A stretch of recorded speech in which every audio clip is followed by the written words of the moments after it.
Full The Senate. Senate is in a quorum call. Madam President, I ask unanimous consent that the quorum clause be lifted. Without objection. Thank you, Madam President. Later this week, the full Senate will take up and vote on the nomination of Judge Ketanji Brown Jackson to be an Associate Justice of the Supreme Court of the United States. Over the last several weeks, the Congress and the country, and indeed the world, have gotten to know Judge Jackson. We have learned about her broad life experience, her exceptional career, her deep love of the law. Judge Jackson endured a verbal marathon of intense questioning from members of the Judiciary Committee. She endured challenging and sometimes specious lines of questioning from some of our colleagues on the other side of the aisle. But through it all, she shined. She approached every moment of the hearing with grace, with wisdom, and with brilliance. Her good judgment and sharp mind were on full display for all to see. She was unshakable. She was inspiring. If confirmed, she will make history as the first Black woman to sit on the highest court of the land. With Judge Jackson on the top bench, we will get one step closer to ensuring that the Supreme Court of the United States looks like the nation it serves. And with Judge Jackson on the highest court, we will be even closer to realizing the noble ideal inscribed on the face of the Supreme Court building, equal justice under law. Madam President, her confirmation will be a victory for all of America. My state of Maryland is also proud to have a small connection with Judge Jackson. Not only did she reside in Maryland for a period of time, but her brother served on the Baltimore Police Department for 7 years. And he has also served 2 tours of duty as a member of the Maryland National Guard. Other members of her family also pursued careers in public service. 2 of her uncles were police officers. Her parents were public school teachers. Like her family members, Ketanji Brown Jackson has taken up the mantle of public service as a public defender, as a member of the U.S. Sentencing Commission, as a district court judge, and as a federal circuit court judge. It's no mystery why her nomination has been met with widespread praise. She's been lauded by the Fraternal Order of Police and by the International Association of Chiefs of Police. Prominent Republican-appointed judges and lawyers have spoken in favor of her confirmation. The American Bar Association listed her as well qualified for the position to which she has been nominated, their highest rating. There is no question in my mind that she will serve our nation well and with distinction as the newest justice of the Supreme Court, and I will vote in favor of her confirmation this week, proudly. I've watched many of my colleagues on the other side of the aisle strain to find some justification for voting against Judge Jackson. They know she's highly qualified. They know she's a person of integrity. They know she has the training and judgment required of a Supreme Court justice. Last week, one Republican member of the Senate Judiciary Committee called Judge Jackson, quote, a person of exceptionally good character, respected by her peers, and someone who has worked hard to achieve her current position, unquote. Another Republican member of the committee noted that she has, quote, impeccable credentials and a deep knowledge of the law, unquote. So you would think these were words leading up to state support for Justice Jackson. But in both those cases, those senators have announced their decision to vote against her. The pattern is the same for too many of our Republican colleagues. Come out and praise Judge Jackson and then announce they're voting against her. So the question is why? What's the reasoning here? And I've been listening carefully.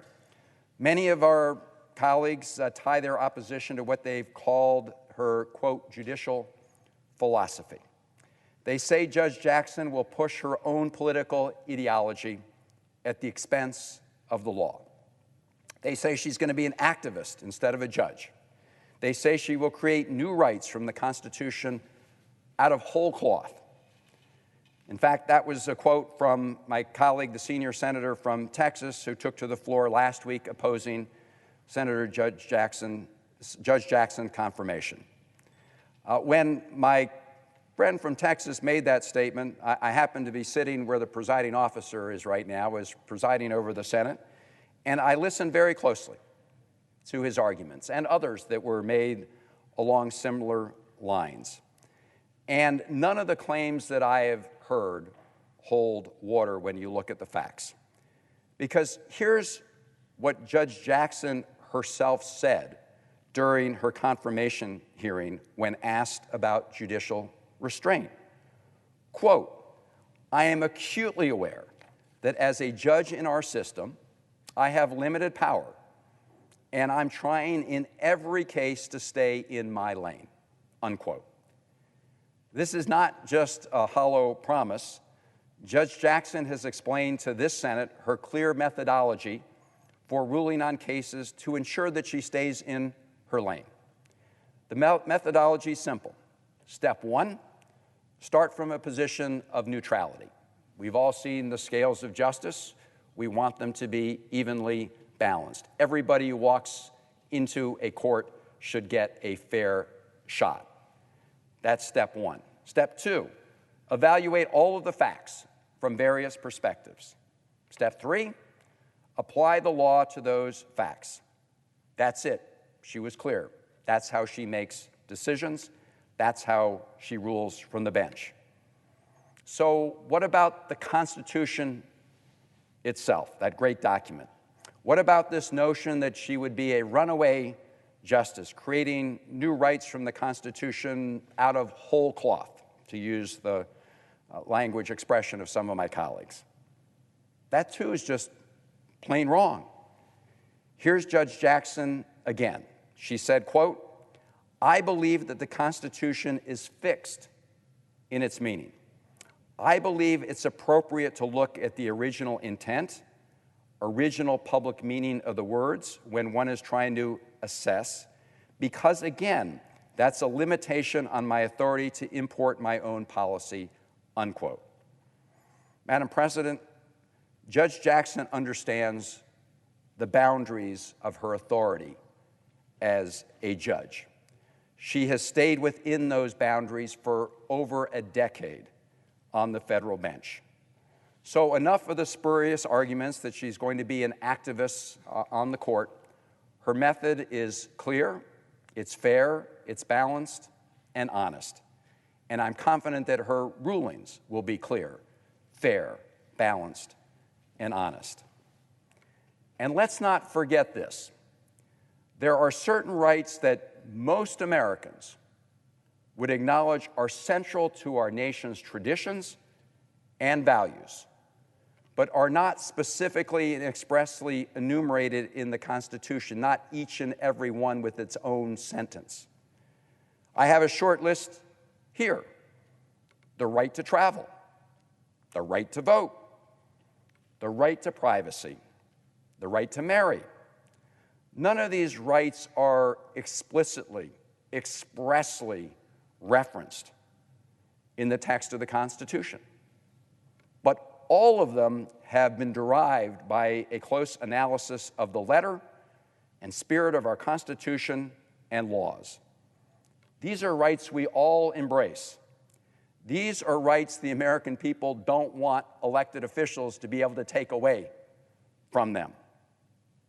And let's not forget that the First Amendment, as written, only protects Americans from federal action, from congressional action that would violate their right to freedom of religion, press, speech, and assembly. Over the time, the court has taken action to protect these rights in face of all government action, whether federal or state or local, to make sure that those rights are protected against all government action, no matter what its source. Justices appointed by presidents of both parties have worked to protect rights Americans hold dear. President Reagan's appointee, Justice Anthony Kennedy, wrote the majority opinion in the case of Obergefell v. Hodges, which protects the right of same-sex couples to marry. His fellow Reagan appointee, Sandra Day O'Connor, joined the majority in the case Planned Parenthood versus Casey, which reaffirmed the reproductive liberties guaranteed under Roe v. Wade. Let's be clear. The Supreme Court considers the most challenging questions in American law. Judge Jackson will have to take on these challenging questions, like her peers on the court if she's confirmed. But one thing is crystal clear from her testimony and from the record. She will apply the law based on the facts. She will not be a partisan in a robe. She will be a fair, independent justice of the Supreme Court. And she is very deserving of that title. Madam President, I had the great privilege of meeting with Judge Jackson just yesterday. During our conversation, I was struck again by her brilliance, her intelligence, her kindness and resolve. That comes across on television during the hearings, but it was very evident in our one-on-one meeting. And I thought about another Supreme Court nominee who broke barriers nearly 55 years ago, a man from Maryland, from Baltimore, Maryland, Thurgood Marshall, the first black man to serve on the Supreme Court of the United States. So during my conversation with Judge Jackson, I invited her to join me in West Baltimore at PS 103. This is Public School Building 103. It's in West Baltimore. It's the school where Thurgood Marshall learned to read and write. It's no longer an active school. The building is in bad condition. Just this year, as part of the Omnibus Appropriations Bill, Senator Cardin and I were able to secure some federal funds to help renovate that building and to turn it into a living memorial to Justice Thurgood Marshall and to expand opportunities for people in West Baltimore. And so I told Judge Jackson that once she gets settled, it would be a great honor and privilege to bring her, the first black woman on the Supreme Court, to the place where the first black man on the court grew up and went to school. Justice Thurgood Marshall inspired a generation of leaders and public servants to enter the legal field. Soon, Justice Ketanji Brown Jackson will do the same. Young people from all across our country will look at the Supreme Court of the United States and feel more included. Her presence on the court will be a victory for we, the people.